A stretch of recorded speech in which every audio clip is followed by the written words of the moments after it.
श्री महाभारत आदि पर्व 7वां अध्याय। जय श्री कृष्ण।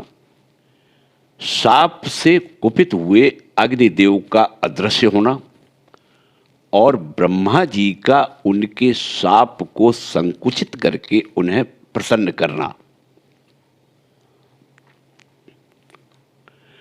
उग्र शर्मा जी कहते हैं, महर्षि भृगु के शाप देने पर अग्निदेव ने कुपित होकर यह बात कही, ब्रह्मन, तुमने मुझे शाप देने का यह दुस्साहसपूर्ण कार्य क्यों किया?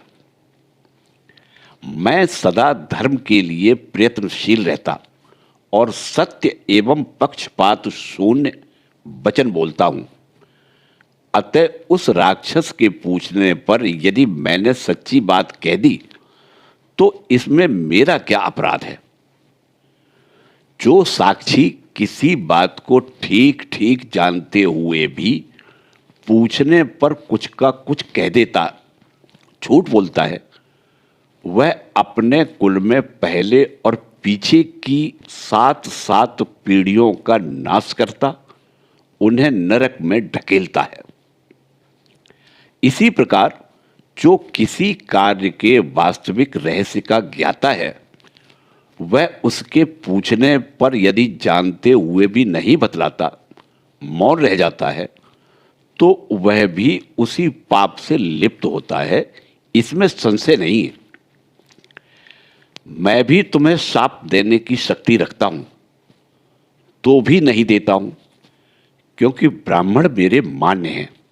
ब्राह्मण, यद्यपि तुम सब कुछ जानते हो, तथापि मैं तुम्हें जो बता रहा हूं उसे ध्यान देकर सुनो। मैं योग सिद्धि के बल से अपने आप को अनेक रूपों में प्रकट करके गार्हपत्य और दक्षिणाग्नि आदि मूर्तियों में, नित्य किए जाने वाले अग्निहोत्रों में, अनेक व्यक्तियों द्वारा संचालित सत्रों में, गर्भाधान आदि क्रियाओं में तथा ज्योतिष्टोम आदि मखों अर्थात यज्ञों में सदा निवास करता हूं।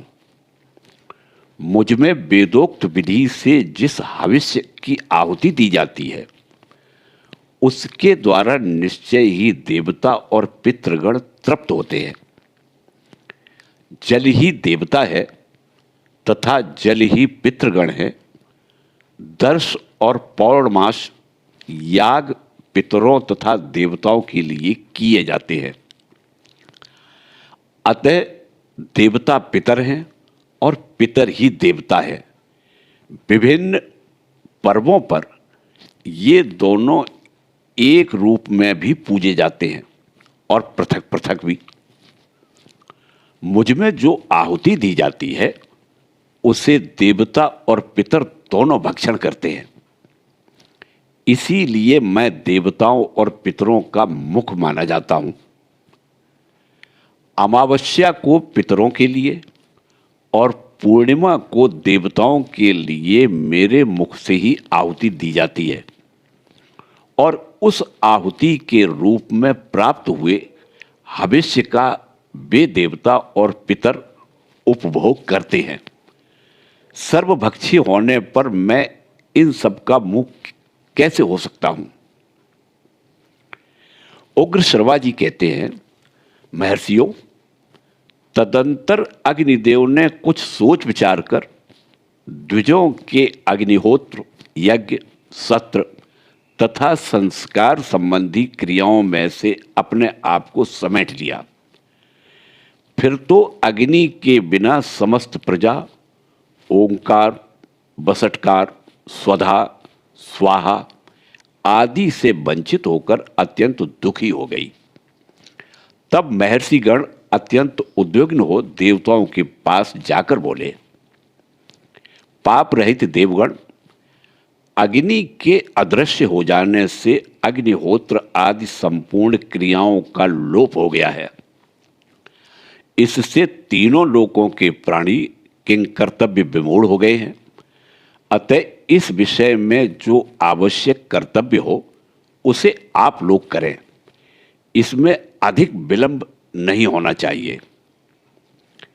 तत्पश्चात ऋषि और देवता ब्रह्मा जी के पास गए और अग्नि को जो शाप मिला था एवं अग्नि ने संपूर्ण क्रियाओं से जो अपने आप को समेटकर अदृश्य कर लिया था, वह सब समाचार निवेदन करते हुए बोले, महाभाग, किसी कारणवश महर्षि भृगु ने अग्निदेव को सर्वभक्षी होने का शाप दे दिया है, किंतु वे संपूर्ण देवताओं के मुख, यज्ञ भाग के अग्रभोक्ता तथा संपूर्ण लोकों में दी हुई आहुतियों का उपभोग करने वाले होकर भी सर्वभक्षी कैसे हो सकेंगे।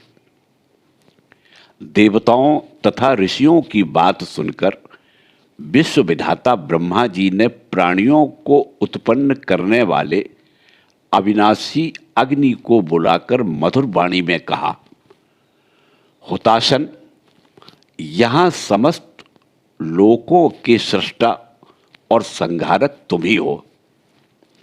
तुम ही तीनों लोकों को धारण करने वाले हो। संपूर्ण क्रियाओं के प्रवर्तक भी तुम ही हो। अतः लोकेश्वर, तुम ऐसा करो जिससे अग्निहोत्र आदि क्रियाओं का लोप न हो। तुम सबके स्वामी होकर भी इस प्रकार मोहग्रस्त कैसे हो गए। तुम संसार में सदा पवित्र हो और समस्त प्राणियों की गति भी तुम ही हो। तुम सारे शरीर से सर्वभक्षी नहीं होगे। अग्निदेव, तुम्हारे अपान देश में जो ज्वालाएं होंगी वे ही सब कुछ भक्षण करेंगी। इसके सिवा जो तुम्हारी कंबा मूर्ति है, क्रव्याद मूर्ति है, कच्चा मांस या मुर्दा जलाने वाली जो चिता की आग है, वही सब कुछ भक्षण करेगी। जैसे सूर्य की किरणों से स्पर्श होने पर सब वस्तुएं शुद्ध मानी जाती हैं, उसी प्रकार तुम्हारी ज्वालाओं से दग्ध होने पर सब कुछ शुद्ध हो जाएगा। अग्निदेव, तुम अपने प्रभाव से ही प्रकट हुए उत्कृष्ट तेज हो। अतः विभो, अपने तेज से ही महर्षि के उस शाप को सत्य कर दिखाओ और अपने मुख में आहुति के रूप में पड़े हुए देवताओं के तथा अपने भाग को भी ग्रहण करो। उग्र श्रवा जी कहते हैं, यह सुनकर अग्निदेव ने पितामह ब्रह्मा जी से कहा, एवमस्तु, अर्थात ऐसा ही हो। यूं कहकर वे भगवान ब्रह्मा जी के आदेश का पालन करने के लिए चल दिए। इसके बाद देवर्षिगण अत्यंत प्रसन्न हो जैसे आए थे वैसे ही चले गए। फिर ऋषि महर्षि भी अग्निहोत्र आदि संपूर्ण कर्मों का पूर्ववत पालन करने लगे। देवता लोग स्वर्गलोक में आनंदित हो गए और इस लोक के समस्त प्राणी भी बड़े प्रसन्न हुए। साथ ही शाप जनित पाप कट जाने से अग्निदेव को भी बड़ी प्रसन्नता हुई। इस प्रकार पूर्व काल में भगवान अग्निदेव को महर्षि भृगु से शाप प्राप्त हुआ था। यही अग्नि शाप संबंधी प्राचीन इतिहास है। पुलोमा राक्षस के विनाश और च्यवन मुनि के जन्म का वृतांत भी यही है। इति श्री महाभारते आदि पर्वणि पौलोम पर्वणि अग्निशाप मोचने सप्तमोध्याय। जय श्री कृष्ण।